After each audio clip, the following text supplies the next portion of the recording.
Hello and welcome back to the vlog, welcome back to the car, welcome back to Cornwall, welcome back to a fall afternoon, welcome back to the back end of Hale. I thought I'd just come this way as a change of scenery. I'm still having to forage for food because of reasons, and those reasons being that I don't have any. And I thought, well, let's take the camera out, let's do something while we're out. However, this last week has been kind of interesting because I've been going through some old photographs and I've been colouring them. Of all things, it's something I've wanted to try for a while and I just haven't had the time nor the expertise. And you might know, in my day job, I am in fact, I'm the photo editing boy. I'm the boy that edits photos. Before I was doing my current job, I was the computer boy. I was the boy that fixed computers. But photo editing is actually a little bit more interesting, I'm gonna be honest. And one of the things that I've been doing in the last week is digging through some photographs that Dad sent me about 5 years ago. So these are photographs out of the family archives, and some of them are over 100 years old. Over 100 years old. And in fact, I can tell you one of them is from 1916. 1960, that's 105 years ago as I record this. That's crazy. But all of the images had damage on them. So he sent these things quite a while ago. And at the time I went through and I took the scratches off and I took the, I took some of the dust and things that you get with scanning. You see, when you scan a photo with a flatbed scanner, the focal length on the actual scanning arm, the little scanny boys, is very, very small, which means that it scans your photo and it also scans all the stuff that you can't see, the little bits of dust, the little fibers, little clothing fibers, and there's a house on that hill. Ooh, it looks very nice and very expensive. Yeah, all the dust, all the fibers and things, so you have to go through and work out what in the image is a bird, like a little blurry blob that's in the original image, because I haven't got access to the original images. I don't know. And what is actually either something picked up by the scanner or some damage on the actual image itself. So I went through and I did all of that. And then last week I was just like, Photoshop has these neural filters. Why don't I give them a go? So the neural filters do, well, fortunately they don't use the term AI, because AI kind of conjures images of command to data, and our current AI algorithms are more like a Roomba, really. I think that's doing a disservice to the Roomba. So I took some of these images and I popped them into Photoshop's neural coloring filter, and it did a reasonable job at slapping down some color here and there. And then I went in and just went, you know what, I'll add another color layer, I'll add some contrast, maybe a curves layer, and really just tidy things up. And some of the results are quite impressive. I have a photograph of, car thinks I was about to drive into that parked car. It's a little safety thing, I like to leave it on, but yeah. So I've got some photographs of my great-great-grandmother? Great-great-great-grandma? I think we worked out that there are 3 greats in the images that I have. So we have one of the family members in a front garden, taken quite a while ago. I think that was probably taken over 100 years ago. And the original image had some damage on it, so I cleaned that up. I took the scanned image, which was scanned in full color, because you always scan in full color. Converted it to grayscale, threw it into the neural filter, took it out of the neural filter, and then cleaned it up, because all the fine detail, things like leaves around the windows and things, they weren't really being picked up, they weren't really being shown properly. So once it had all been cleaned up, we end up with a fairly decent image from over 100 years ago of someone who had no concept of digital cameras or Photoshop or computers or any of this stuff. There's another one of another family member in Germany, and that was one of the images that I've wanted to colour for the longest time.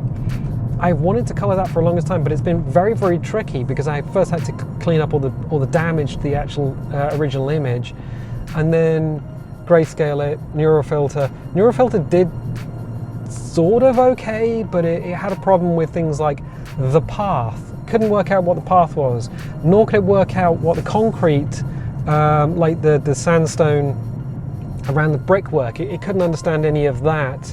The background, it's blue. And it's like, well, we don't understand the difference between the sky and the trees, for example. So you have to go in and you have to hand paint everything else. One of the images that I have is from a lot later, and it's the Second World War. And we have a lot of family members and friends of the family standing around having a conversation. So there's 5 people in the image, there's 4 in front, 1 behind the camera. And it's kind of interesting. We haven't been able to identify where it is. And identifying the people in the image is kind of tricky. I'm gonna have to go and like sit down with Dad next time I go up and visit and actually work out who these people are, because I know that I've met at least one of them in real life. None of them are around anymore, sadly. I would have been very, very young when I met them. But the neural filter said, everyone is wearing blue. Blue? Blue? Okay, fine. So I had a conversation with Dad, and Dad was like, no, because this guy was actually, he was in, I think, like a Yorkshire regiment. So yeah, he would have been wearing green. That's an army uniform in the middle. Probably more like khaki. I'm not entirely sure because, well, there's a lot of information that I just lack. So when you come to colouring images, it is essentially a best guess. It's not, importantly, conservation. I think that has to be said at this point.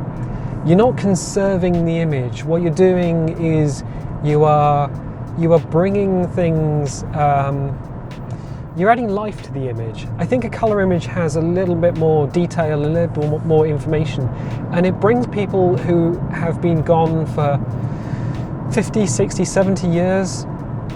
It kind of brings them back to life in a way that a grayscale or a sepia photo just doesn't. But it's not conservation. Conservation is maintaining the original image, it's conserving it, it's making sure it doesn't get any more faded, it's making sure that mold and damp don't get to the images. That's conservation. And you can repair an original image if you have all the pieces, you can kind of put it back together. But if you were to, say, drop that into an AI filter and reconstruct everyone's faces, you would have an image made up of hundreds of other people's faces, because the way AI or algorithms work is if you're rebuilding an image, they'll just take parts of images from elsewhere and stitch them all together. So your great grandmother's face no longer is her original face. It's actually just bits of other people, and you don't want that. So I've got a family portrait, and it's done a long time ago. I don't have a date for that one, but it is one of these ones where you sit down, you have a large format camera with a sheet of glass. So you take the image on a sheet of glass, and I think it's silver nitrate, something like that. So you take the cap off, you expose the silvered layer to light for a bit, and you pop the cap back on. Anyone moves during that time, they end up with that sort of weird, ghostly, fuzzy look. So I have one of these photographs, and it's a family group from a very long time ago, and the bottom of the image is basically just mist. It's gone. Either the chemical process has sort of left us with very little detail down there, or something else has happened. Maybe actually I haven't seen the original, and I would never see the original as it was presented to the family. So I have no idea. I have no idea if it was ever kept in a frame or whether it was just kept in a box under the stairs. So there's a lot of detail that I'm missing, a lot of information that the people in the photograph could give me if they were still alive. But we can do as much as we can. We can up the contrast, we can add a color layer, so we can throw it into the neural filter, and then we have to go in with a paintbrush. We have to go in with a color layer and a digital tablet and literally paint everything back as best we can. It's not going to be 100% unless we start going in and taking faces from other people and literally sticking them over the image in order to rebuild what is missing. But that's not the point of the exercise. So yeah, I've been having an interesting time doing that. There are some people who are a little closer to my timeline. There's a picture of my grandfather on my dad's side, and he's an interesting person. Dad keeps comparing me to him in terms of personalities. Apparently he was quite a shy person, and I've talked about him in a vlog before. Apparently he was quite a shy person, but very interested in sort of the technologies of the time, which, yeah, I mean, I share that. The anxiety, like social anxieties and things. But he started the war, the Second World War. He started the war in the RAF. So he was in London, and I believe, now I may be wrong, but I believe he was working on the barrage balloons. So he was one of the teams, and they had a big sort of tractor unit with a big winch on it, and you would winch up one of these barrage balloons. And the idea was you put a balloon up with a big long steel cable, and any low-flying aircraft would have their wings taken off. It was essentially an obstacle for flying aircraft.